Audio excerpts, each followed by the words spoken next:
Hello everyone and welcome back to more Cinderella Phenomenon. We are back for more Rumpel's route. Yes, we are finally back in the beginnings of chapter 7. We did 5 and 6 last episode. And to be honest, I can't quite remember what happened in chapters 5 and 6 other than the fact like the major events that carried on through those two chapters, I believe, are like we found a little bit more about Rumpel's character in terms of like how he was as a doctor, and his philosophy as a doctor is to basically help anybody in need, no matter if they could afford it or not. And we were trying, of course, to understand that sort of thing because at this point, Hana is still like, I don't understand why you would want to help somebody if you don't get anything in return. So he's just proving like that as a doctor, that's your utmost, that's your first duty. And then how other doctors, they don't think that way, and that they rather just overcharge or just take money from patients and they can't even afford it, kind of thing. And that's really wrong. That's messed up. So yeah, to further prove his example, or to kind of like demonstrate it, somebody came into the tavern, the merchant, who's super sick, and he's like, oh my god, he's like coughing up a storm or something like that, but he needs help like immediately. He came to Rumpel because he overheard that Rumpel was a doctor in the town somewhere, or somebody told him about him, and so Rumpel rushed to help him. And he was tending to him the entire time, and there's one point where Rumpel and Anise was helping, was acting like a little assistant doctor kind of thing. Rumpel and Anise, they were tending to the patient, but then they found out that there was a certain medicine that they couldn't afford to buy because nobody has that much money, like amongst the three of us, or everybody, I guess, at the time, to afford this medicine in order to give to the guy who needs it. And that's like the one thing that he needs in order to cure his illness. And so we did the selfless thing. We decided to just all like gather our money, and Hana just gave in parts of her portion as well to go and buy the medicine for this man, and gave it to Rumpel in order for him to get better. And that was our act. That was our selfless act, and that was our first good deed. So we got our first piece of the shoe finally, and then afterwards, when the guy left, I forgot how the transition was, but we went back into town again, and then we ran into this lady, and accidentally, and this lady recognized Rumpel and was like, oh, do you not remember me? And Rumpel's like, what are you talking about? And it turns out this lady was his fiance, and we're like, what? He has a fiance? What the hell? Like, oh my god. And she's like, acting all sweet and all like, oh my god, Rumpel, where have you been? I've been looking for you, kind of thing. Like, I'm still surprised to see you here, blah blah blah. Why can't you remember anything? Oh, and she was like, along the way, she of course learns the fact that Rumpel forgot everything, and she was like, oh, I have like your old journals that you kept over at our place, so like, why don't you just kind of head over here, and I'll help you with your curse. And she just kind of like pushed us out of the way, out of the picture, and she's throwing us all this shady look, and she's like giving us the stink eye, and we're like giving her the stink eye back because we don't trust this lady. We're very hella suspicious of her, and we're like, whatever. We let Rumpel go anyways because she has the journals, and he needs to read those journals in order to regain his memories, or at least regain a page of his own journal to see like what he like kind of like wrote down himself. So we like let him go. He's been seeing his fiance. And then we couldn't let it go that she was hella suspicious, so we started asking around town of all the people along with the Waltz, did our own little investigation to see if anybody really knew anything about her. And it turns out that this lady had an affair with this nobleman who was being treated at Rumpel's clinic. And Rumpel found out, or she let him know or something, that she got found out, but then Rumpel wasn't mad at her about it, kind of thing. Like, he just was sort of almost just sad about the fact that why didn't she tell him or something? I don't even know, but he was really like mellow about it, kind of thing. Like, he wasn't super like mad and raging about it, but so I guess that wasn't the reaction that she wanted. So we found that out. We followed him into town again when he was meeting up with the lady. I forgot his fiance. I forgot her name. Anyways, whatever. We were spying on them, and we were trying to figure out a way to tell Rumpel. And of course, we didn't jump out right at the gun to accuse her outright. So As we were spying on them, she caught us anyways, and she was like, "What are you doing here? Why are you being so like hella shady? Why are you just spying on us?" And we were like, "Well, you're the shady one because you're the one who cheated on him," and blah blah blah, and kind of thing. And we exposed her, and then it turns out that Rumpel actually sort of like figured it out too. Like I think he had a page of his journal revealed to him in the span of like meeting up with her kind of thing. And then he was like, he figured it out kind of thing. And then he was kind of like, yeah, I knew already. I had a feeling, but really needed the journals. And then, yeah, we just kind of ended up on that note. She went away, the fiance went away. And then we just kind of ended up on a positive note where it's like, well, dang it, there goes my chance at, reading more of my journals because she has them, and now it's awkward, but whatever, he doesn't care. That's it, and that's basically it. We got our partner back, and we're happy, and our salty feelings are just like, again, it's like, is it because she was suspicious, or is it because we were jealous because she was, his fiance was taking him away, our partner? So yeah, there we are. So now we are here, and I have no idea what the context of it is. Maybe it's a brand new day after the whole incident. So let's just continue. So, and you, my little sunflower, are as radiant as always. Oh my god, there he goes, this flowery talk. Oh my, Rumpel. Oh my. It's like the whole thing with Bria, that's her name, never happened. He is back to flattering every woman he meets. Yes. Overthinking again, princess? No. I turned to see Karma grinning at me from where he sits at a table. Surprisingly, he is sitting with Julian and Garland today, who are arguing about some kind of nightstands. It is none of your business. Oh, no, it's not, but you have such a sad look on your face, I had to ask. I'd appreciate you not staring at my face. He's like, I don't need to stare to see that you're in distress. I turn on my heels and begin to walk away irritated. Okay, even when I am among other people, it is impossible to forget the conversation I had with Parfait and Delora. It hovers at the back of my mind constantly. I don't think she was revealed about the whole witch thing yet. Not yet, I think. It was more so that Parfait and Delora was like, hey, we really need to talk to you. It's something really important, and it involves your mother, I think. I don't even know. Something like that, but we never really got into it. I think this is the chapter that's going to be revealed. We have not spoken again since then, yet even now. Or I may have been mistaken, I think. I don't know. I am still taking in what they told me before. Oh, my mother. Oh, okay, never mind. They told her. They dropped it. Okay, so never mind. I was wrong. My mother, the Tenebarium bearer, and me, a witch. The reason others have always feared me is because of my blood. Yes. I suppressed a sigh as I attempt to return to my work. Right.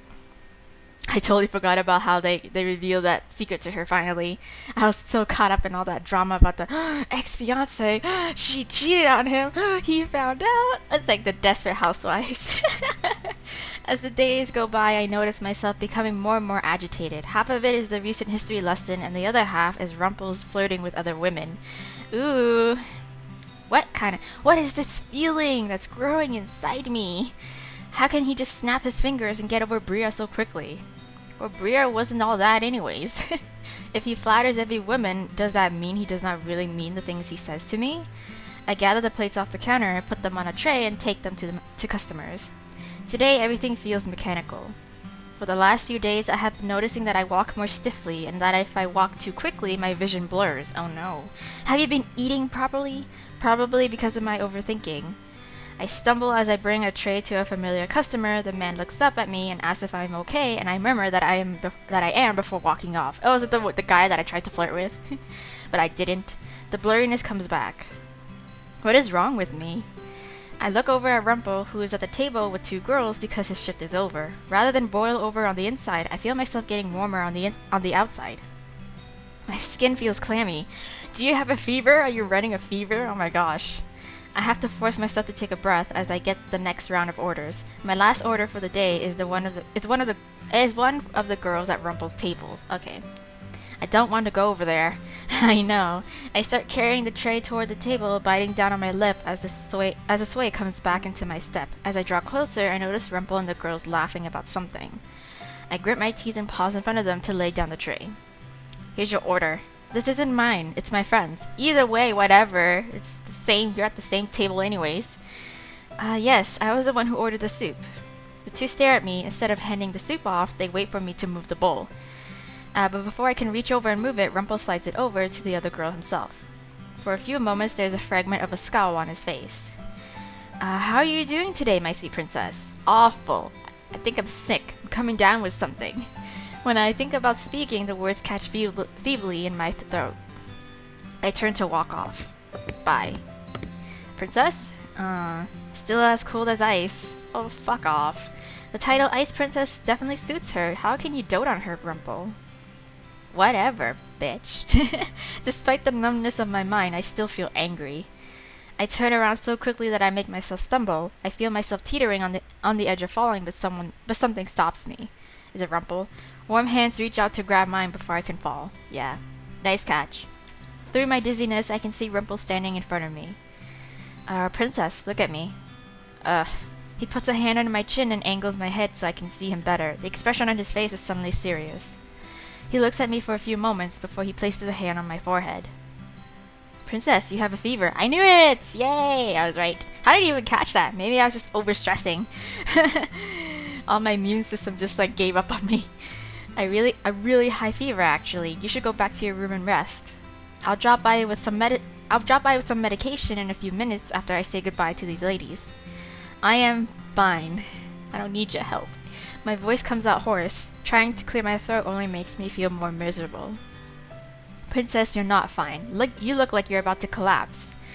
I will not collapse. I am stronger than that. Mother taught me how to be strong. Yeah, but diseases and sicknesses. Mother, of course, is not as you thought she was. My thoughts become scrambled. Once again, my mind wanders, but this time I cannot keep myself steady as I try to walk away. Putting one foot in front of the other proves to be too difficult, and I once again feel myself start to stumble. Then I feel warmth, this time arms instead of hands.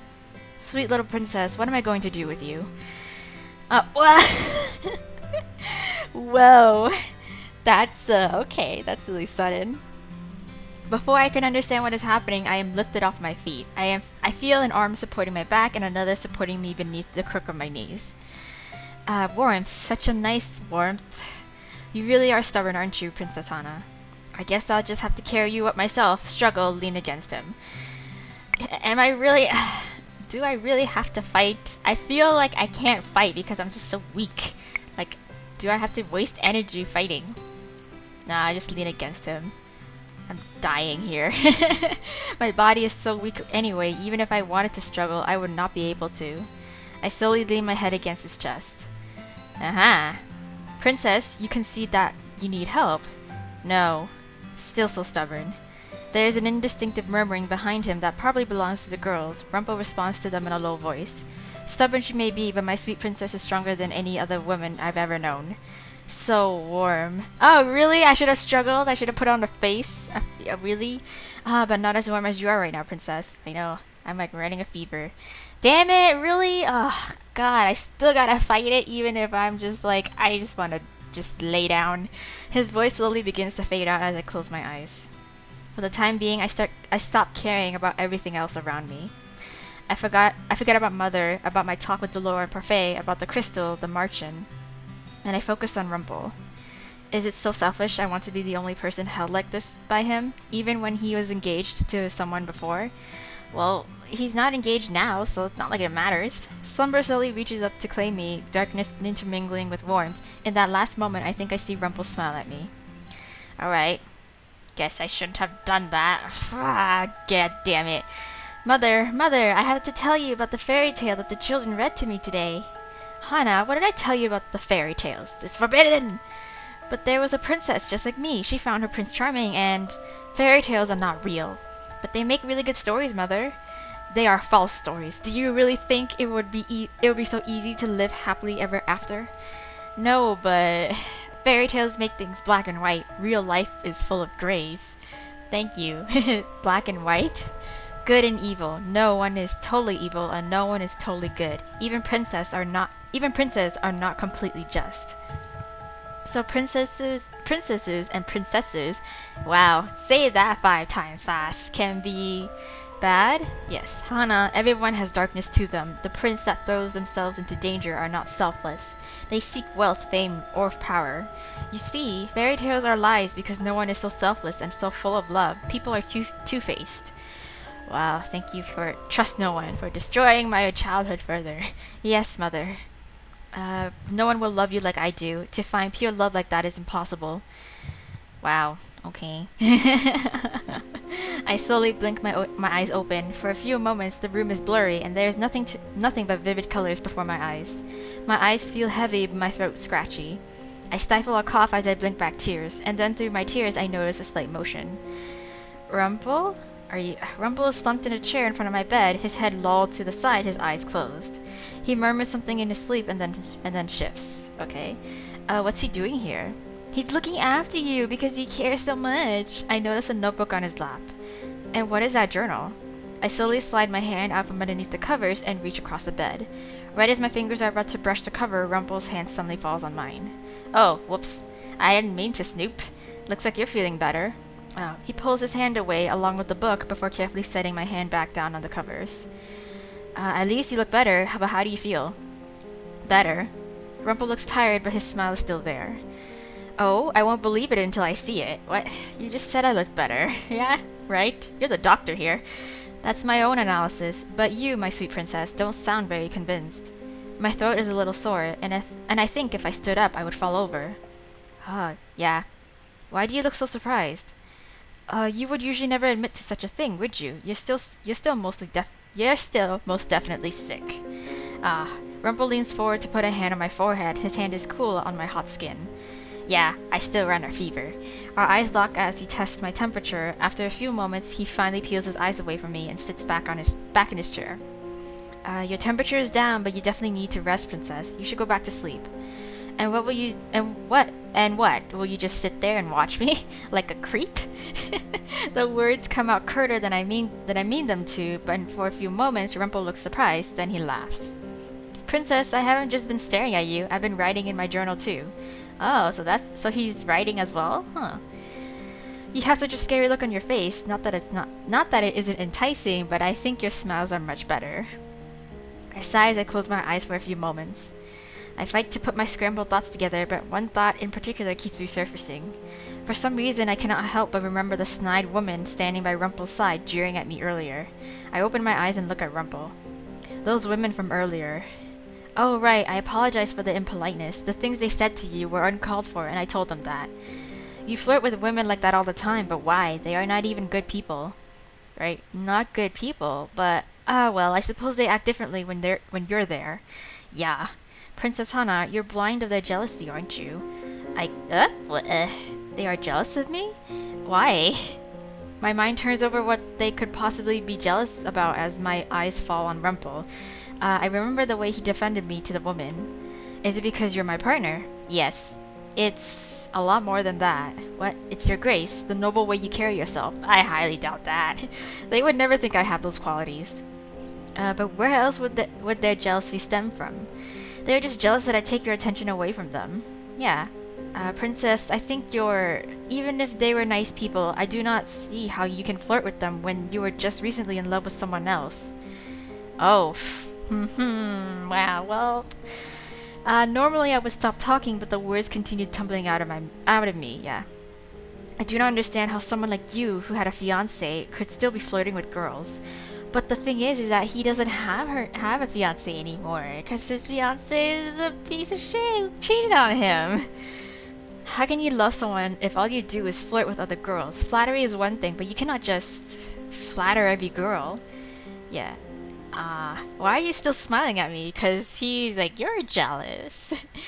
I may not remember a lot of things, princess, but I know for certain that whatever feelings I had for Bria vanished a long time ago. See, I told you, yeah. The good ones, at least. Rumpel. The words break apart as I start coughing. Don't rile yourself up over this. Please, rest. I slowly lean back into my pillows with my eyes half closed. Why do I even care about what Rumpel does? Why does it bother me that he flirts with other girls? Because you're jealous! You caught the feels! That is his business. Rumpel pulls the covers closer to my chin and smiles. Just because I flatter other women, that doesn't mean that I can't love someone. You always say some woman has stolen your heart, but your heart cannot belong to everyone. Yeah. Yet you told me you always speak the truth.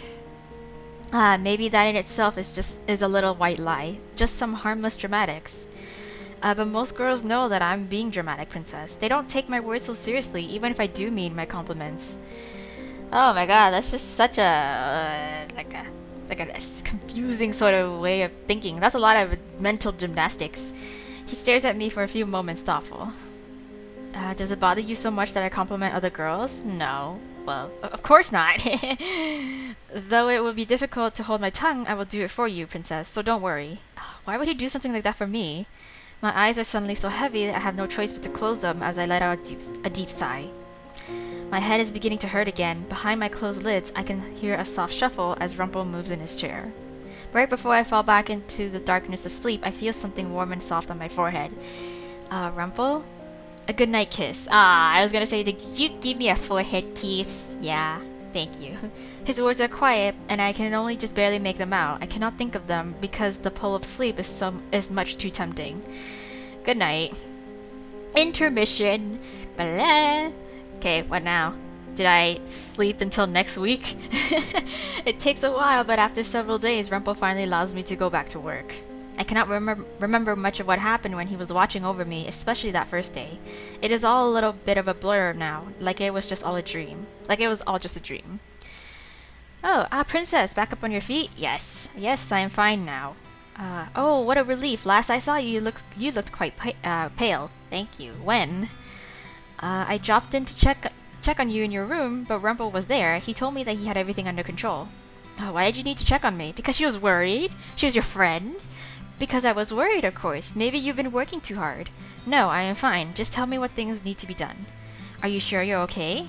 She's fine, Anise. Yeah. Dolores suddenly appears before me, smirking. The princess is sturdy and a little too stubborn to let a little sickness get her down. I have not spoken with Dolores or Parfait since that night where they decided to tell me about Mother. Just thinking about what they told me, it puts me on edge. Aw, princess, why the sour expression? Allow me to calm you down with a little lullaby. No, stop it. Excuse me? Twinkle, twinkle, little star. Oh my god, I have work. I'm gonna go now. How I wonder what you are. Anise, give me those work orders now. Up above the world so high. Anise! Oh, the tables on the west are yours, Princess Hana. I quickly walk away from the bar and catch only the last little bit of Dolores singing. Like a diamond in the sky. She sang that the night I was cursed. Hearing her sing it again is infuriating. The song slowly fades from my mind as I go about my work for the day. I am still a little shaky on my feet, but not as much as I need to go back. Not so much that I need to go back to bed. As I am walking around the bar, I catch snatches of conversation as I serve food. Ooh, what you talking about? I hear the king has been mediating arguments between his two advisors. That Mythos man, he reminds me of a snake, always smiling, that slithery smile of his. Yes, I am not the only one. That one and Alcaster. Apparently there has been no end to their squabbles. The king missed his monthly visit to the town yesterday, didn't he? I wonder if he's sick. No, he's just trying to take care of a drama in the castle. There's been no word from the palace, but I suppose he must have come down with something. Nothing would keep the king from visiting otherwise. What is going on at the palace? Rod, where the hell are you? You heard about the incident with the royal guard? Apparently, lots of them have been getting dishonorably discharged. Wow. Found doing something to dishonor the king's name. Like what exactly? I bet it's about Fritz. Not sure, that information is still under wraps. Oof.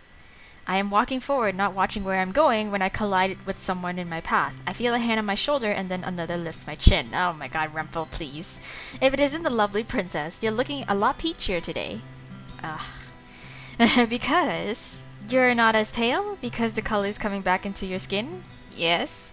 I am still thinking of the king and the situation in the palace, and barely hear Rumpel's words. It isn't until he leans closer to me and narrows his eyes that I realize he is so close. Oh my god, now Sleeping Beauty is truly awake, and here I was hoping I would have an excuse to plant a kiss on your lips, my sweet princess. Stop. I need to go and serve people their food. Not a single reaction today, not a slight blush, not a slap, not... Are you still sick? Must I perform another examination? No. Examination? Yes, by looking closely at your face, into your eyes, and deep into your soul. How are you a doctor, Rumpel? How did you get into medical school? Oh, Rumpel stares at me with surprise. I am not sure where the question came from, just that it was hovering in my mind. What? Princess, you wound me. I have not seen you do anything different from a niece. But my prescriptions, even the person at the shops could tell us what medicines to buy. Fine, I'll show you. Rumpel's expression slips into something shockingly solemn. He looks at me gravely and extends a hand. What? If you would be so kind as to come up to my room. What? Does going up to your room have anything to do with work? Nope. Delora appears before me again, this time without the snide smile. She raises an eyebrow. I don't think either of your shifts are over. She looks at me first. Also, I meant for the lullaby to inspire you, not scare you, princess. Well, I have bad memories with it, okay? I don't think you realize that. For a few moments, she looks concerned, which startles me. The lullaby is certainly associated with a terrible memory, but the weight of that memory has dissipated over time, as has my anger at Delora. Aww. It is still there, but holding on to that anger does me no good, right?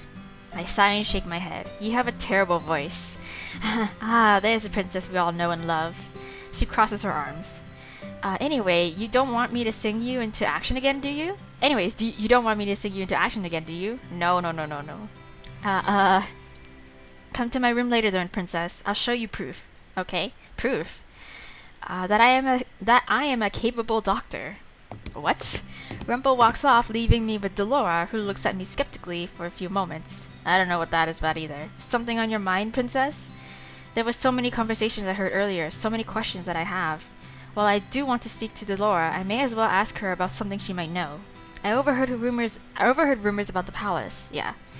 Did you now? Yes. We still haven't confirmed those rumors yet. I know, but look, princess, I know it's not your nature to trust people, but trust Parfait and me, at least. We'll let you know if something is up. I am ushered back to work where I spend the next few hours searching for more information. Unfortunately, everything I hear is just speculation. Okay, well. Good work today, Hana. Has Rumpel already left? I think he went up to his room earlier. Thank you. Okay, I guess I should head up. Anise looks at me curious. What? You and Rumpel have grown a lot closer, haven't you? Well, we are partners. But in the beginning, you didn't even want him as a partner. I know, right? And now the two of you are friends? Acquaintances? I don't know. Friends.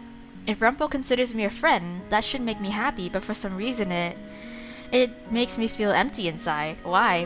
What else could we be besides friends? I don't know. Maybe lovers? Have you thought about that? My cheeks feel warm as I try to think beyond the idea of just being friends with Rumpel. I'm happy that the two of you get along. Anise, I need to go. I told him I would meet him for something tonight. I told him I would meet him for something tonight. Oh, okay. Sorry for holding you up. Bye, go on. Anise scrambles off, leaving me by myself. I stand there for a few moments in an attempt to still my thoughts, and then I begin to make my way to Rumpel's room. Rumpel? Hope you got some sort of certificate to show me about your doctorate degree and shit like that. The door swings open and there stands Rumpel. With a dramatic bow, he ushers me inside before closing the door behind him. Okay. I wasn't entirely certain you'd show up, princess. Normally, when you go places with me, it's out of necessity. I only came to see this proof you insisted upon earlier, proof that you are more than what you seem. He places a hand on my back and guides me over to a chair. He requests that I sit, and I do. Here it is, my proof. You tried to read it while you were sick. You tried to read it while you were sick too. What? Oh, the journal. Your journal, huh? Okay, your journal.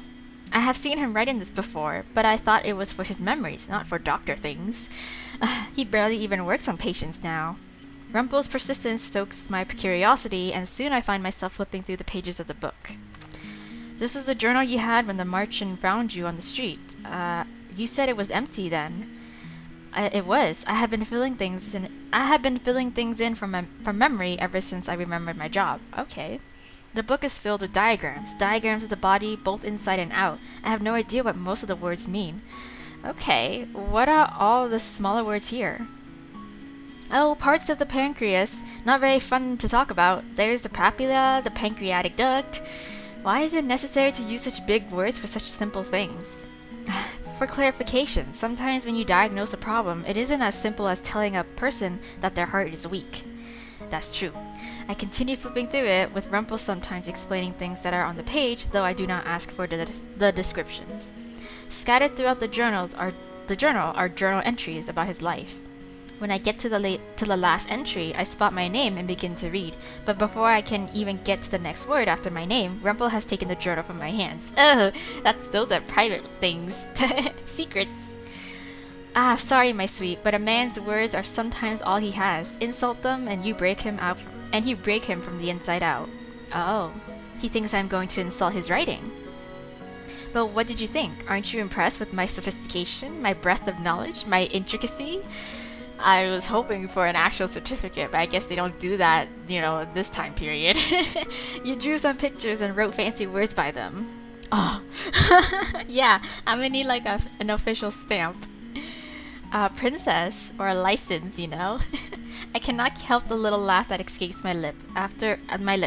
Immediately after I hear it, I feel myself flushing as Rumpel grins at me triumphantly. Your laughs are sweeter than honey, princess. Oh, thank you. And because your voice is back and you're no longer sick, I can hear it in all of its fullness. Wow. He takes a step closer to me and reaches out to touch my cheek. I flinch in surprise but do not draw away. The rapid beating of my heart is not altogether uncomfortable, even if it does confuse me. He pulls his hand away from my cheek, then flicks my forehead. Ow! Ow! What was that for? I wanted to see the way your eyes glimmered. You looked oddly vacant for a few moments. Moments when my eyes go vacant, yes. I open my mouth to speak again, but Rumpel surprises me by setting his finger on my lips. He inches closer to me, so close that I can feel his breath on my cheeks. What? But even when you don't speak, your eyes sparkle for you. You have beautiful eyes, Look away, look at him. Look away. Let's look away. Let's be a little shy? I don't know. I can't tell anymore. Honestly. Ugh. Fine. I'm gonna look away. Cause I went along with him last time when he picked us up, but now let's just look away. There he goes again with his compliments. I should be used to them by now, but lately whenever he compliments me, I cannot stop myself from feeling flattered. When I look into his eyes, I can almost see my reflection in them. Without realizing, I look away from him, feeling my breath stop short before I can breathe out. Are you sick, princess? You look a little flushed. Princess? He removes his finger. He does not, however, step back. I am still aware of his lips so close to mine and his eyes, which are still looking right at me. Yes! Yes! Oh my god, I am back for I don't even know how much that is, 5 for 5 or some shit like that. I always go back and forth. This feels different than your usual resistance. Could it be that you're embarrassed? Yes, a little. He clears his throat, then starts speaking again. In any case, it's so nice to have you back, princess. I missed you while you were sleeping day in and out. Oh, he missed me? But you have friends all over the margin. But he's like, it's not you though. Yeah, yes, but none of them are you. You're special. My heart plunges like a rock. I can feel it everywhere in my body, reverberating from a place that doesn't feel like my chest. He lowers his face so that the two of us are seeing eye to eye. I forget to breathe as his hands go to my shoulders. Princess? Yes? I inhale sharply as I get a better look at Rumpel's face. Up until now, I have not stopped to look too closely at his features, but now I cannot stop my eyes from taking them in. Whenever you're sick again, I'll be there to help you, because I am a doctor, even if you might not believe it. All you'll ever really need is a little vitamin B.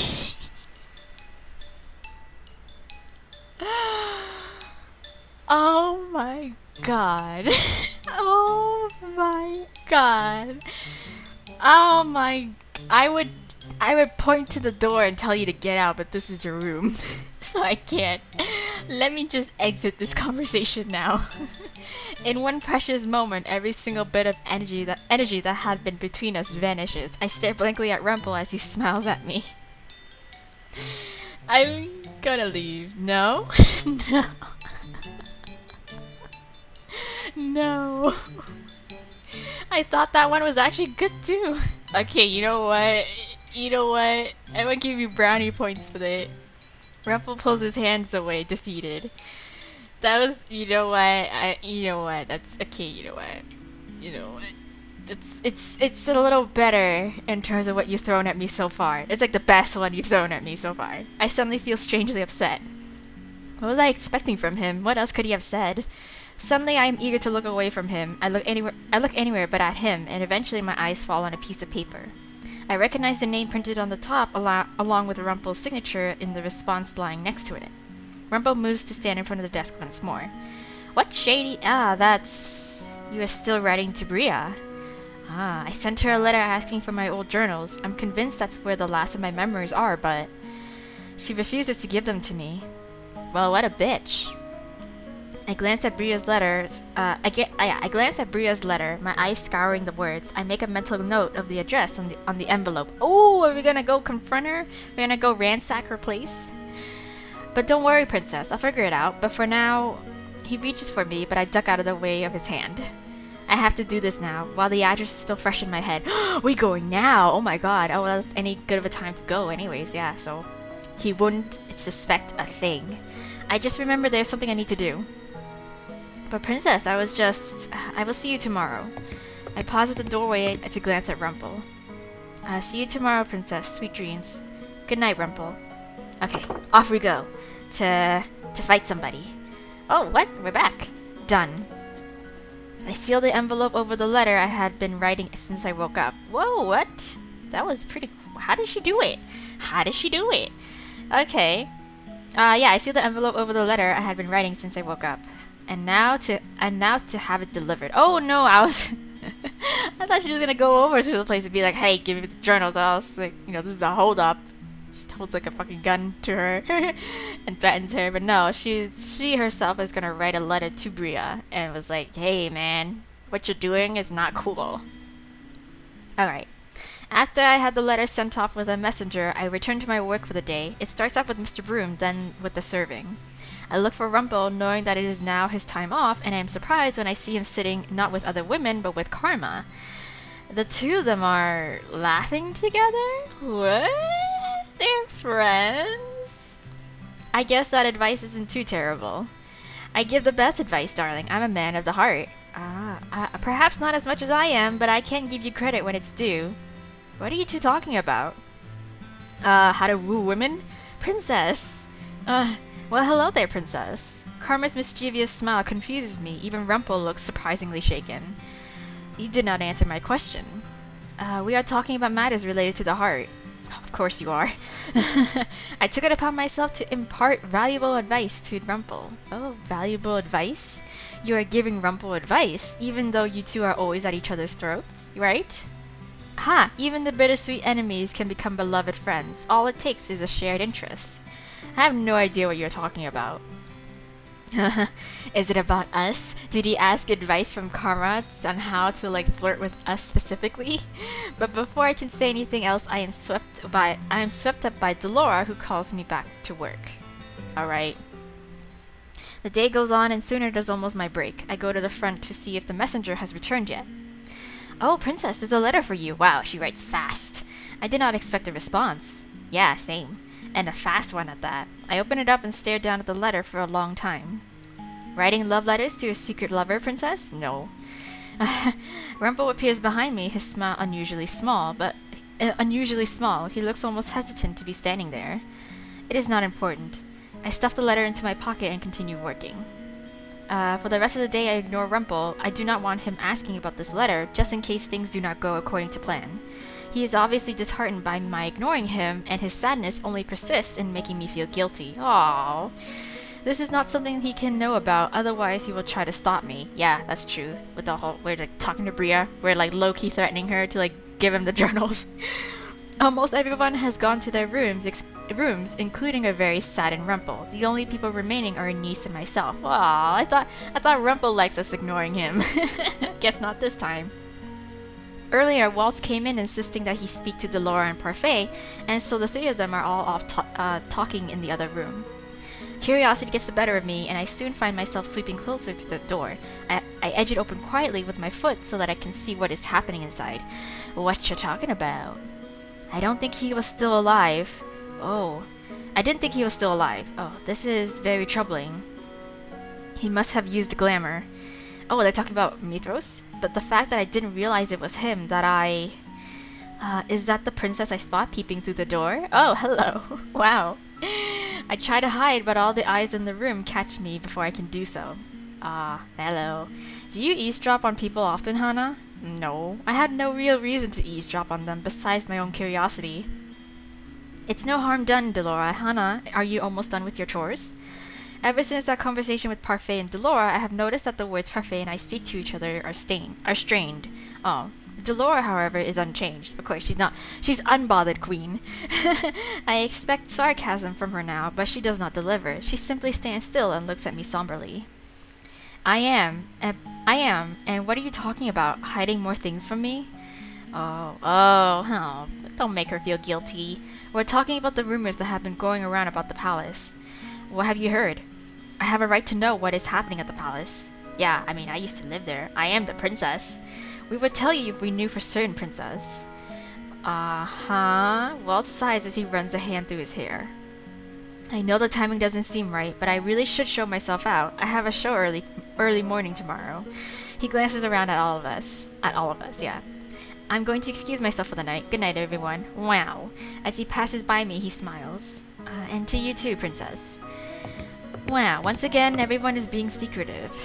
Why the sour face, princess? Are you worried about what happens to the people in the palace you cared nothing for? Hey now, Delora. That may be true before, but not now. Okay, that was uncalled for. But really though, there's something I've been meaning to tell you. Since you're here now, I may as well say it. Alright, I knew you for 1 year before I cursed you. I saw what your mother has done to you, and I knew I needed to undo the damage before your birthday. Why is she talking about this now? I called you cruel and wicked when really I knew that the way you were was caused by the way your mother brought you up. Yes.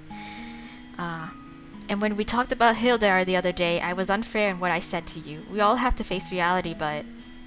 I even forgot what she said to us. I thought they just kind of revealed that fact in a way. I don't know. Was she speaking ill of our mother before the whole feeling of, our mother lying to us settled in?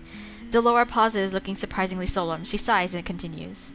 I always knew you had some good in you. I saw it in you when you spoke to your dolls. You have a good heart. Thank you. Many people enjoy flattery, princess, and a lot of people are receptive to flirting, but nothing can measure up to a genuine compliment.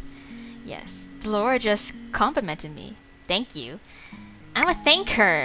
Of course I'm a thanker. God. This is when you're supposed to be like some character change and development, right? Thank you. Say thank you. Out of all people, I did not expect Delora to compliment me. Not when she makes a point of always telling me the blunt truth. Thank you. There's no shock on Parfait and Delora's faces when they smile at me. I'm beginning to think you and Delora are alike. You're both stubborn and have good in you, but you hide it behind sarcasm. Yes. Hey, Hana and I are nothing alike. I feel lighter somehow. I do not know if I have forgiven Delora just yet, but her cursing me has led me to see many things I would have not seen before. Can I get my crystal? I thought I was supposed to be super nice to other people, but super what's it called? Ambiguous and what's it called? I forgot what the word is.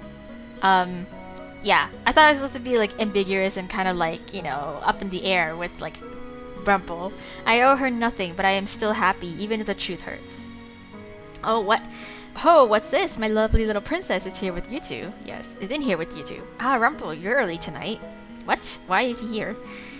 Surprised to see me, beautiful? Oh, shut up. Rumpel's earlier anxiety is gone. He looks at me with unbridled enthusiasm.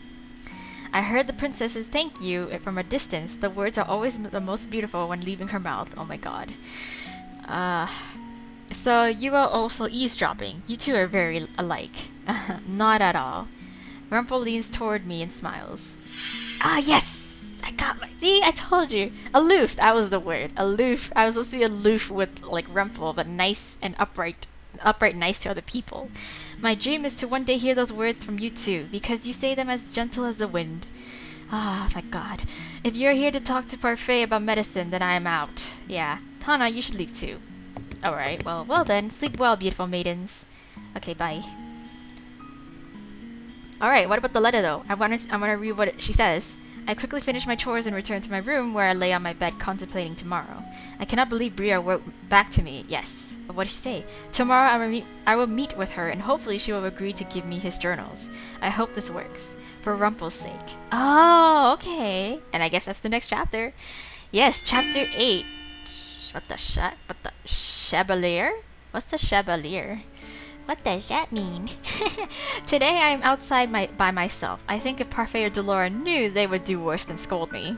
I shuffle uncomfortably as I sit at the little cafe Bria told me to wait for her at. Yes, oh my god, I mixed that up.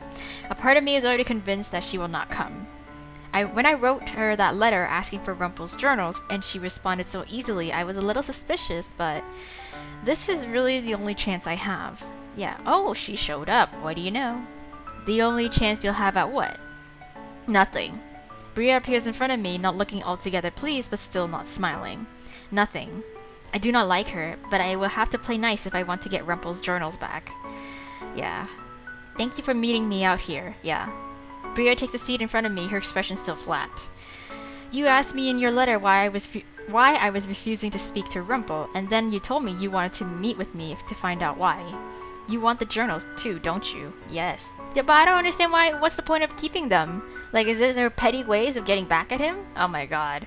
She reaches into a bag and pulls out a few journals that I assume are Rumpel's. Okay.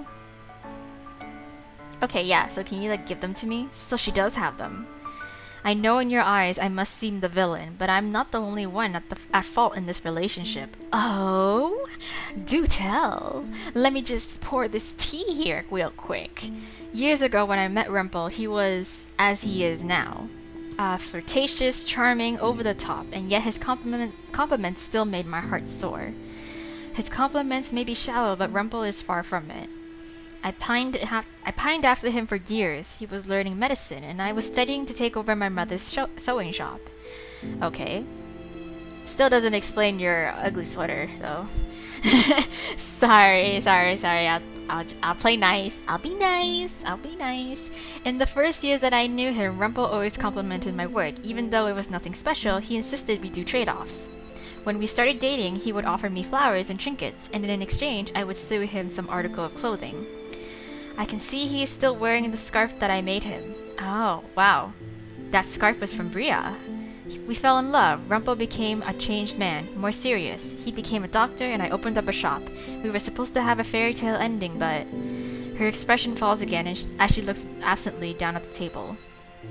We saw in each other ideals that didn't exist. Love can be shallow, or it can be deep. I felt our love was deep, but in truth I only ever knew the very surface of Rumpel. The surface? I saw his kindness, his charm, and his drive to do what was right. But then, as time went on, I also saw what that meant. The world is a place where only the strong survives. People are kind, but they will take advantage of those who are too caring. Okay, those sound like Mother's words. Right. I shudder as I think about Mother's pessimism, the same kind that lies in me. It is a realistic way of looking at the world, but it is also so dismal and cloudy that it is impossible to see any light within it. Rumpel helped a lot of people, many of them were wonderful people, and I was always happy to see him do so much. Okay, but then, was he taken advantage of? By who? But then he started putting other people above himself, and because we lived together, that meant me as well. Oh, so was he carrying out his business but wasn't making the money back because he just didn't believe in that sort of way? That his philosophy again of not, no matter how poor they are, it doesn't matter if he gets money if he helps them at least? Maybe it sounds petty to you, but no woman wants to live in poverty. Ah, okay, so that was it. I look at her skeptically. In the back of my mind, I remember the convenience of luxury, of so much money. I then recall the feelings of living poor on the streets and flinch. Yeah. We had a house and we had a reputation, but Rumpel refused money most of the time. He helped lots of poor people, but he also dried out all our wallets. Yeah. And whenever I brought it up to him, he would smile as if that could just get rid of all of our problems. He made a name for himself as a doctor who helped the poor for minimal money, sometimes for free. Yeah. But even when I told him we needed more money, he put other people first. He was so selfless that he became selfish. And I told him before that he should have accepted money, that he needed it. So selfless, he became selfish. I had to go behind his back and find payment. What I was making wasn't enough. So I went to find his patients and tried to ask for payment. I became almost like a beggar. Oh, can you imagine my humiliation? Rumpel put his patients before Bria. Wow, yeah. I was convinced he didn't love me, and my love dwindled for him. Our relationship became strained. Bria goes on to explain the events that happened between her and the nobleman. He was one of Rumpel's patients, and when she went to him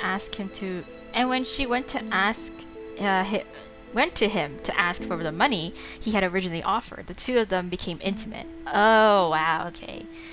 But it was short-lived, and when the nobleman left her behind, Bria had to deal with a soured reputation. I wanted to make it up to Rumpel. I thought I could salvage this relationship, maybe even start over and teach him what was right, but that is not my place. Yeah, because you, in the moment of weakness, you got with another man. She sighs deeply and then gestures at me.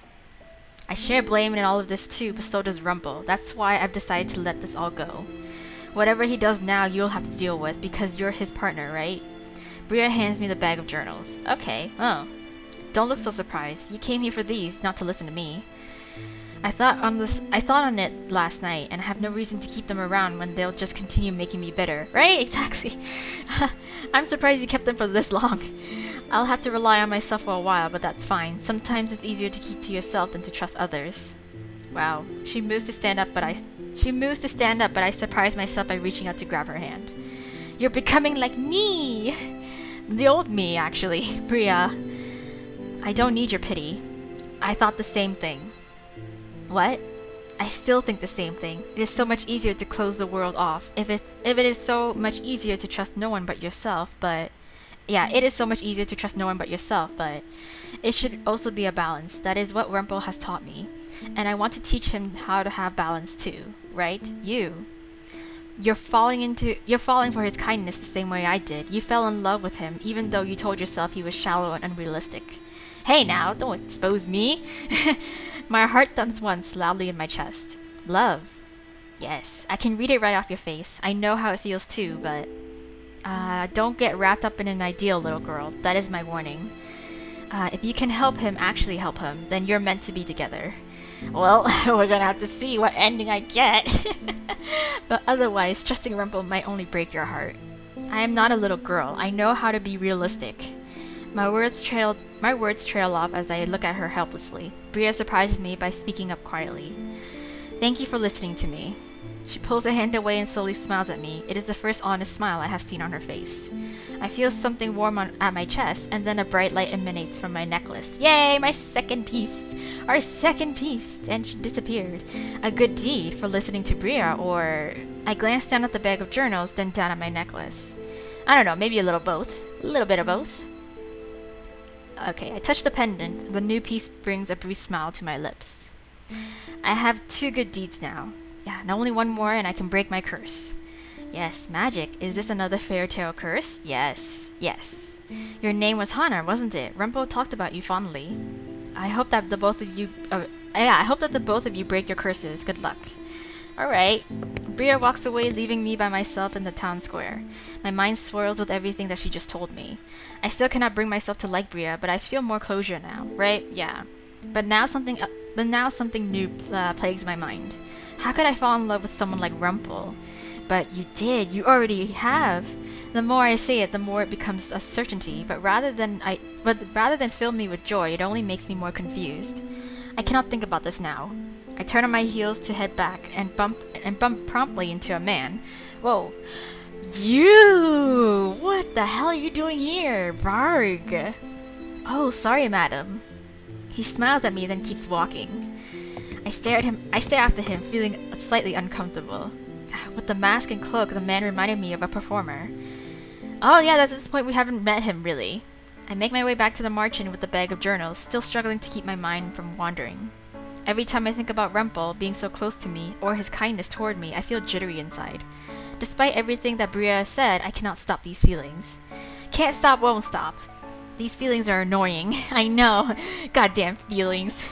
Yet even as I think that, I know it is not the full truth. I really... I hear the merchant's door opening and out steps Waltz. Hello, Waltz. The minute he sees me, his eyes widen and he runs toward me. Why? What? Princess, where were you? I was meeting somebody. I was running an errand. I hold up the bag, but it does little to ease Waltz's frustration. Why? What? We were all looking for you, and we got worried that the witches had found you. Rumpel already went out into town. Oh. What? I'll go, yeah. Please, Princess, stay inside. His expression softens somewhat, until all I can see on his face is worry. I'll go get Rumpel. Okay. Whoa, okay, yeah. Oops! My mood feels completely dashed as I enter the merchant who whispers, both relieved and disappointed. Surprisingly, I get away with just a lecture from Dolores and Parfait. It seems as if there is something else on their mind, something that most likely involves the rumors circulating around town. I wait downstairs for a long time for Rumpel, but neither him nor Waltz appears. Where are they? Yeah, what the hell? Did they get captured? What? I retire to my room later as I wait for news. Waltz eventually returns, saying that Rumpel is still out because he had things he wanted to do. Oh, maybe he caught on. Maybe he caught on and then he's gonna go look for Bria now? Oh my god. I have no idea what that means, but it unsettles me. Should I go find him? Oh no! What should I do? Oh no! Oh no, but again, when it comes to Rumpel, I'm supposed to be aloof with him and not do much, but...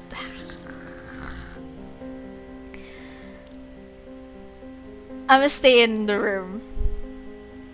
Yeah, let's just stay in the room. Stay in the room. I have to stick with it. I have to. It seems to be working out so far, where it's like I am aloof with Rumpel and like, kind of like, you know, distracted from not completely giving in to him and his like his little ways, but then I have to be super nice and upright with other people. So stay in the room. Knowing everyone, if I tried to leave the merchant, they would get riled up again. I have already had Dolores come in so many times to make sure I am still here. Yeah, so I sit up on my bed and stare at the bag of journals beside my bedside table. Should we read one? No, no, we shouldn't. We shouldn't. No, no, no. Don't do it. Don't. And here I was looking forward to giving those journals to him. Ooh, I am still here, Dolores. Rumpel stands in the doorway. I stare at the bouquet he has in his hand, wondering where he got it and what it might be for. Ah, so were we right? Come, please. Please tell me we were right. Ah, there she is, the wonderful Princess Hana. I was worried you had come and gone with the wind again. Free spirit that you are. I stand as he steps into the room. I'm glad to see you back, Princess. I'm only sorry that I couldn't make it back here any faster. So you should totally give me the little crystal, right? Because I did good, yeah? I had a few errands of my own to run in town. Rumpel holds out the bouquet with a glittering smile. Like buying these flowers for the girl that I really like, for instance. What? I stare down at the beautiful bouquet made up of white lilies, but the appearance slowly leaves my mind as I think of what Rumpel just said. He bought them for a girl he likes, not for me. Oh, girl. He means you, girl. Oh my god. My heart feels as if it might be pierced through with something sharp. My breath escapes my throat, but I cannot bring myself to inhale again. Rumpel looks at me in alarm. Oh, Hana. Oh, I nudge him out of the way and walk past him. What? I make my way to the reception area where I collapse onto one of the couches and sit, staring blankly at the walls. The feelings inside of me are too much all at once. Girl, he meant you! The flowers and lilies, too! It's your favorite flower. Does that not give you a hint? I tell myself they do not make any sense and that the way I reacted to what Rumpel said was pitiful. And yet still I cannot stop myself from feeling small. What? I sink into the couch and close my eyes, willing away the sound of my rapidly beating heart and the tears stinging the edge of my eyes. I am not weak. I will not cry. Mother told me. Well, mother's irrelevant now. But the thought of mother makes the tears worse, and soon I am sinking even further into the couch, trying to hide my tear-stained face in my hands. Mother, Bria, they both said the same things. They both said that they both see the bad in people, and I, too, have seen the bad in them. When I was on the streets, no one in NGL showed me kindness.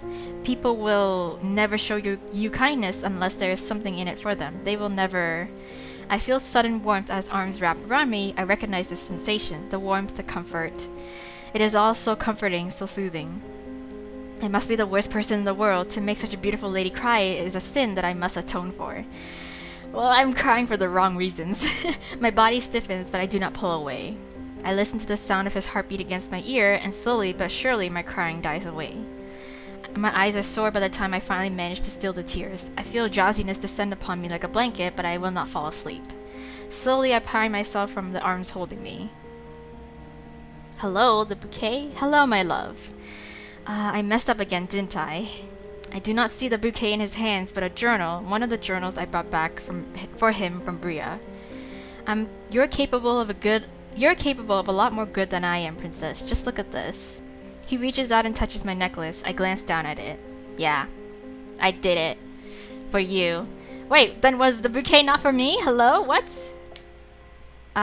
You got my journals back for me, and I saw them in your room. Yeah, I feel it.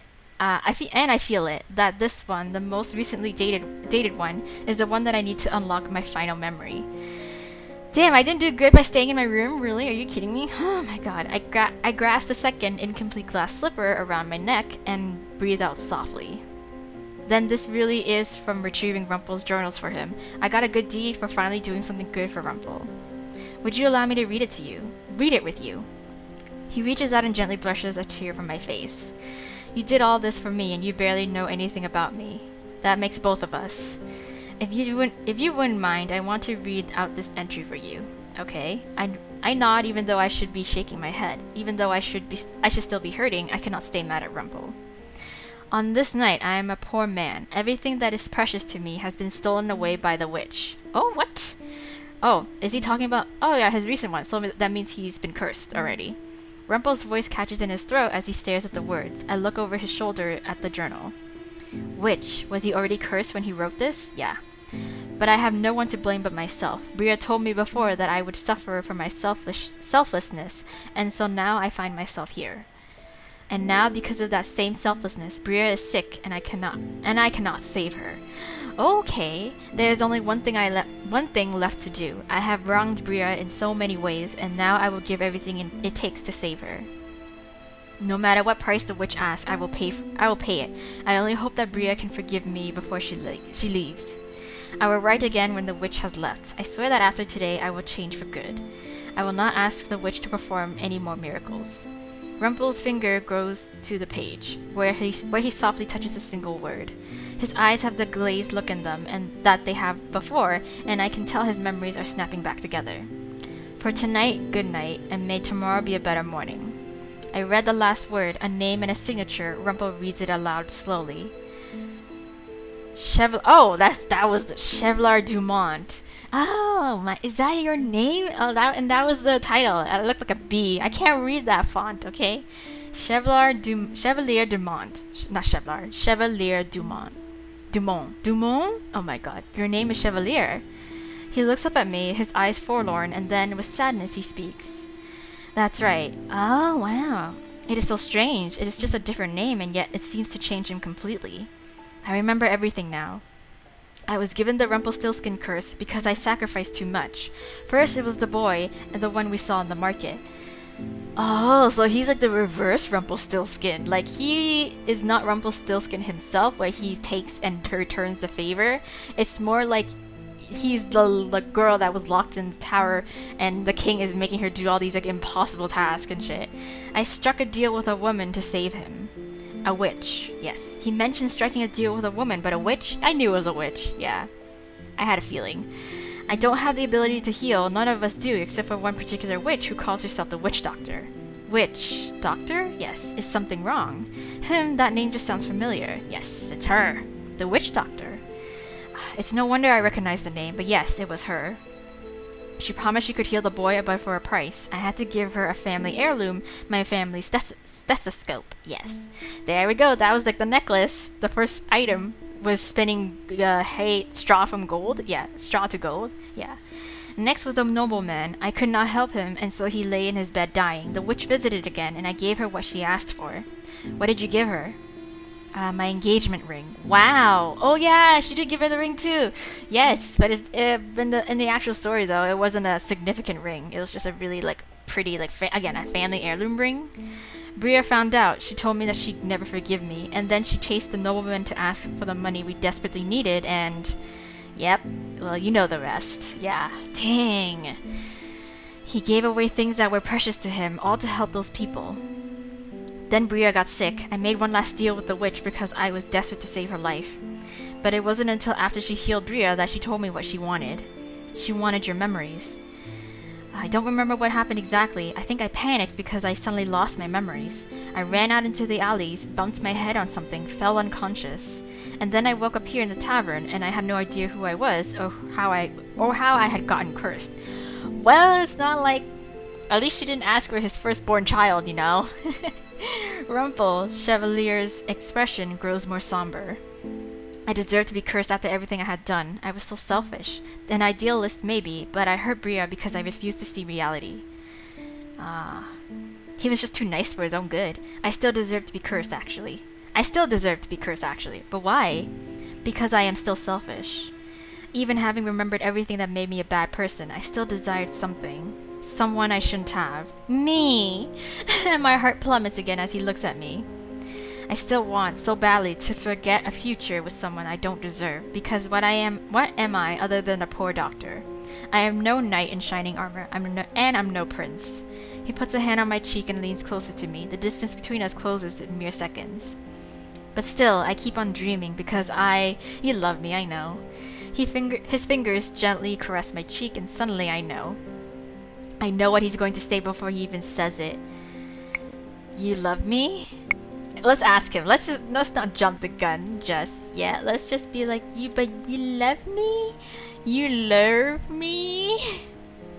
Wait. Oh yeah, okay. I was like, what the hell? Why is chapter 8 here? I'm like, oh, it's because it's Rumpel. It's not like I had, what's it called?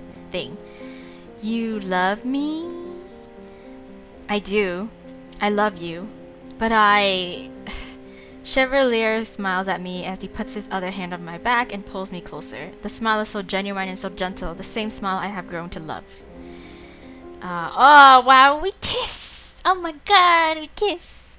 Whatever words I have been meaning to say die in my throat as he leans forward and gently places his lips on mine. Can I get a crystal now? Come on. I did right to hesitate a little, right? I feel more grounded than I have ever felt before, but I also feel like I am flying. I set my hands on his chest and flex my fingers into his shirt. He runs his fingers gently down my face, then down the length of my neck. Wow. The kiss feels too short, yet I am still breathless when Chevalier pulls away from me, just enough so that I can see his eyes. I love you, my sweet princess. For your smile, for your laugh, for the way that you look out for other people. You're bold and feisty, and you remind me of a firework. You are beautiful inside and out. The compliment warms my heart in a way that makes me feel like it might be melting. He reaches behind him and holds out the bouquet from earlier. Yes, okay, see, it's all it was for us. These are for you. You like lilies, don't you? Yes, I do. I take the bouquet from him and bring it to my nose. These have always been my favorite flower. How did you know? Chevalier grins at me, and it is so similar to his previous smile that I know that he must not have changed. The first time I gave you that white chocolate flower, your eyes lit up. Yeah, so I figured out that Chevalier was perceptive before, but the bouquet in my hands feel all the more meaningful now. Really? I didn't get my crystal. Really? Princess, I swear that I want to try and change. For you. You should do it for yourself too. Right? Myself. Yes, you should spoil yourself more too. You always give to others, but don't take for yourself. Now you know what you did, and you can change things. Yeah, if Bria can, then so can I. Bria? I went and spoke to her when I was in town today, while I was getting the bouquets as a gift for you. Aw. We had a talk about moving on. I didn't understand it fully, and I don't think she did either, but we've both agreed that we should. Aw. So I'm going to change what I can, princess. And I promise that I'm going to help you break your curse, just as you helped me break mine. All the good things I have done are for you. Oh, so his curse is technically broken now. Oh, yeah. Oh my god, because you remember his name, right? That's true. But you've done a lot of other good things too, even if they may not be big enough to count for your 3 good deeds. It just so happens that your curse is very picky. good things, even though I am still curt and say more hurtful things than not. I finger the necklace at my neck and thought, maybe Chevalier's right. Maybe I have changed, and it is a good change. I sit close to Chevalier as the night goes on. He tells me a little bit more about his past, and I tell him about mine. About Mother in the palace, the night is not one for advice, but just listening. And I remember what Chevalier told me once, that listening can be just as meaningful as advice, that listening to others can help you understand them. And he was right. Aw, okay. Wow. We kiss. Oh wow, what now? Princess, are you okay? What? What's got me in a bother? Oh, if it isn't the princess! Are those dark circles under your eyes from a romantic night out? Oh, did you talk all night and we didn't sleep? You were out with someone last night? No, they are from being woken up early by Delora to do chores. Delora grins at me from the other side of the bar, but says nothing as she goes back to a conversation with another boarder. Darling, you are no fun at all. You must tell me what happened last night. We just had a heart-to-heart, okay? Last night. Did you like the bouquet? How did you know about the bouquet? 'Cause he's the one who suggested it. Why? Because it was my suggestion. When Chevalier was asking Karma for advice, it was about me? Yes, it was. He's like, you smiled. Look at the way she smiled, Anise. Last night must have gone well. Yes. I'm confused. What happened last night? I'm going to get Rumpel to give me all the juicy details when he comes downstairs. There he is. That is Chevalier to you. Yes, Chevalier appears behind Karma, smiling. He seems a lot calmer today than usual. He glances over Karma at me, and we catch each other in a silent gaze. Seeing his eyes reminds me of last night, which makes me inadvertently blush. Chevalier just winks at me. Chevalier, what is that? Something you say when a person sneezes? That's his name. No, that's his name. Rumpel, that is. Chevalier broke his curse yesterday. Yeah. There's stunned silence from everyone in the immediate area. Even Delora walks over to us. What's this about a broken curse? Was it you, Rumpel? Yes. He's going by something that sounds like a fancy cake. It does. Like Chevalier. Parfait seems to be bursting with excitement. Though she is her usual calm self on the outside, I can tell by the bounce in her step and by the way she raises her voice to make an announcement that she is proud. When everyone has learned that Chevalier has broken his curse, people come to the table offering drinks and congratulations.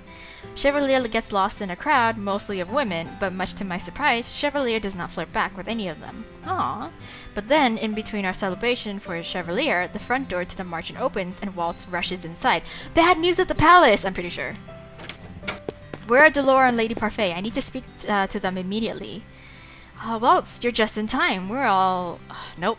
Something has happened at the palace.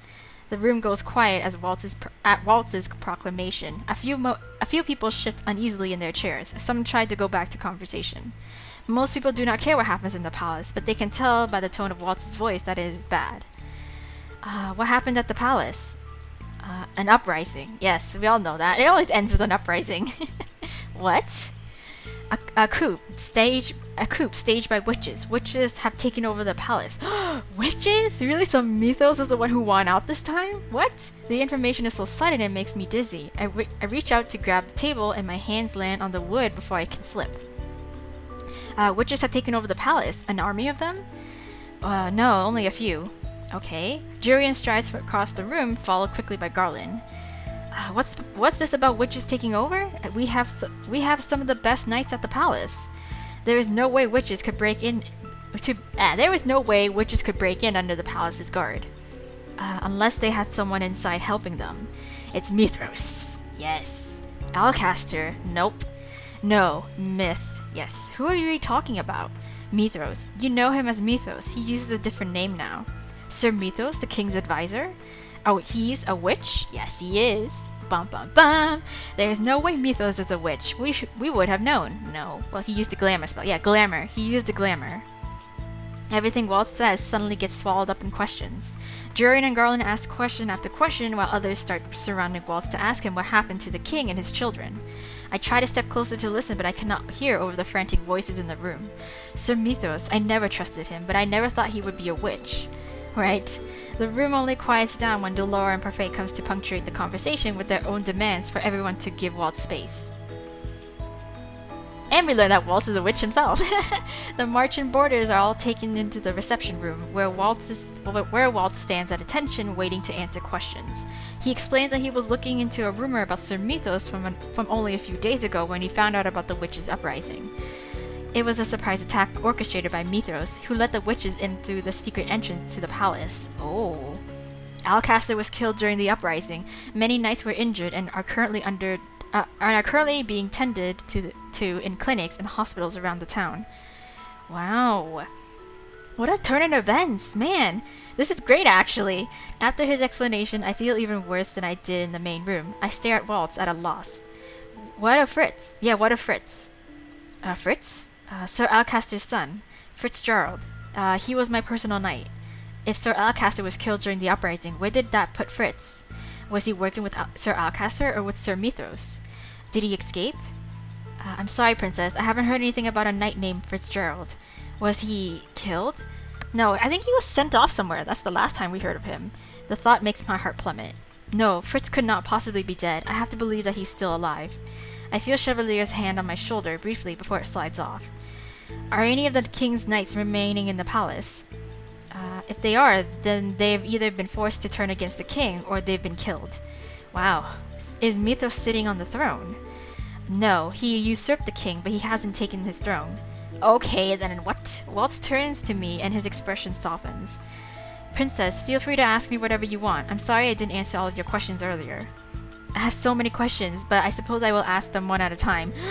Yes! All these. Well, I don't suppose there's any point to actually saving these questions, because we're just gonna go down the list, right? But I'll still do it anyways, just in case. Okay, so what has happened to the king and the others? I'm not sure. From what I've heard, the king and his family, your family, are still alive. Okay. I never cared for any of my stepfamily, but hearing that they are okay is still a relief. Mythos may be keeping them prisoner for now. Okay, so what is the glamour that Sir Mythos used? It's just to disguise his, magic aura, I guess. Dolores steps in to answer the question. A glamour is a high-level magic used to conceal one's identity. It keeps even other witches from sensing you. Yes, figures. Parfait cast the same magic on you shortly after you came to the tavern. It was to protect you from the evil witches. Civil witches. They're not civil at all. Evil. A glamour can only be conjured by the powerful witches. It sounds as if this witch has been using glamour to hide himself from others. Do you know Mythos? Who are we asking? It was a long time ago. We both shared the same teacher. Oh, teacher. Wait. Yeah, he's a witch too. Waltz, are you a witch? Yeah. He smiles at me, but it is weak and does not reach his eyes. My Myth was always very competitive. I thought that he had died at the end of the Great War, but he's been in the palace this whole time. His disguise is so simple. I should have realized his name was so similar, but you couldn't have helped it. That's what a glamour does to you. Maybe if I wasn't cursed, if I had more of my magic, I would have been able to sense him. Last question. Who has claimed the crown? No one, yeah? As of right now, no one. What's the point then? The king's been kicked off of the throne, and Mythos has made a public announcement about usurping the throne, but he does not call himself king. Is he trying to win the throne over for someone? Oh, me! Us, maybe, yeah. Myth has no one left. He was obsessed with our teacher, but she is gone. My mother was your teacher? Maybe he has different alliances now? What? Oh my god. Parfait's eyes look distant as she stares dismally down at the ground. If my curse were broken, I would charge in right now and destroy him. Waltz's expression becomes so dark it sends a shiver through me. It isn't like Waltz to look so angry. We need to come up with a plan. Even if we weren't cursed, you still would not be able to defeat Mythos when he has other witches with him. Right, witches are trickier to handle. Yes, can't just be plunged through with a sword, eh? I agree with Karma. If all of us go in with swords and shields, we should be able to take the palace back. This is what we've been practicing for. Practicing? Even witches will die if you stick a sword through their heart, won't they? But getting to a witch who knows you're there is difficult. Yes, that's true. I must do something. I want to help. Is there anything I can do to help? I want to help? Should I be a little bit more upright? Just be like, I want to help. I declare that I want to help. Yeah, we should show a little spunk. I want to help. Chevalier wraps his fingers around my wrist and frowns. Princess, this whole time I have been living at the Marchen. I was spared the fate of the royal family by sheer coincidence because I was cursed. I cannot just sit here and do nothing while the kingdom falls to a witch. It fell to witches before, and there were dire consequences. I cannot continue to be passive. I will not let myself be like my mother. Princess, I am Hannah Riel Britton, the crown princess of Angiel, and I will not stand by and watch when the kingdom is in turmoil. The room goes quiet at my statements. Chevalier's fingers loosen on my hand. I can see a ghost of a smile on his face, though it underlies his sorrow. Yes! Our spunk has shined through. Spoken like a true princess. Yes. Whether or not you want to help, princess, you really can't. You won't be able to use magic until your 18th birthday. That's when you become the bearer. I cannot let that stop me. I will find a way. Yes, the conversation in the room continue for a long while. At some point, it is said that volunteers are needed at the hospitals and clinics for the injured soldiers. And of course, yes, Chevalier immediately volunteers. Only afterward does he look at me with regret. Princess, I'm sorry. For what? For putting my job before you, and after all I just said. No, this is a very special circumstance. He told me he was going to try his best to change. Bria called him selfless before for putting his work before her, but you would be a fool not to. Yes, my life is not in any danger, and there are people who need you more than I do. Do what you do best, Chevalier. Yeah. Princess Hannah, I promised you I will do whatever I can to help you as well. As the meeting disbands, I am left standing there in quiet, the last to leave is Waltz, who promises me that he will make things right. I am going to trust everyone, but I am also not going to stand idle. I will make things right somehow. Wow, but what happened to... I guess Rod didn't get out this time, as my responsibility as crown princess. Dun dun dun! Chapter 9! Yes, the witch puppet! Wow! Okay! Oh my god! Some interesting development! Finally! Jeez, wow! Oh my god! So...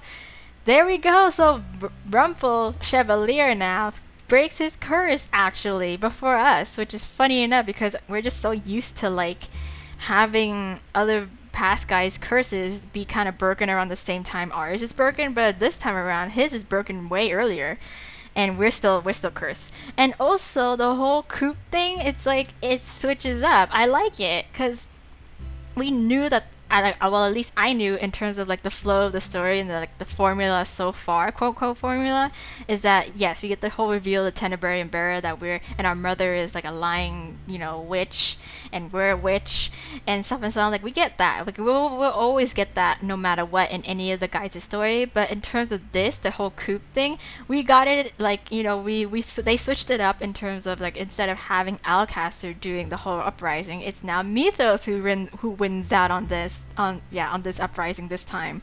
Wow, okay. And like I think the first time around it was like a mix. It was like they were trying to do it and like partnership wise, but everybody just ends up backstabbing everybody. So it's just like, yeah, I was like, oh my god, that's so clever. I like it. So good. Okay, anyways, we're gonna leave this episode here, guys. We've done chapters 7 and 8. Found out a lot of things. Oh my god. So this has been quite the episode. I'm so happy. I'm so like, this story so far has like, Carmen might have been my favorite guy, but in terms of I think story-wise so far, I think Rumpel's story is actually really like, it might be my favorite. Who knows? We'll have to just get through the last couple of guys left to actually officiate that. But anyway, so far I am super duper impressed. I can't wait to get back into finishing off the last two chapters. I'm pretty sure 9 and 10, and I think I'm still gonna get my bad ending, but we'll just have to see. I'll be super surprised if I get a good one. But anyways, we'll have to see in the next episode. Can't wait till then. Stay tuned, you guys. It's highly anticipated final episodes of, well, not final episode, just final moments, final chapters in Rumpel's route. So yeah, oh my god, stay tuned. But for now, bye. Cinderella.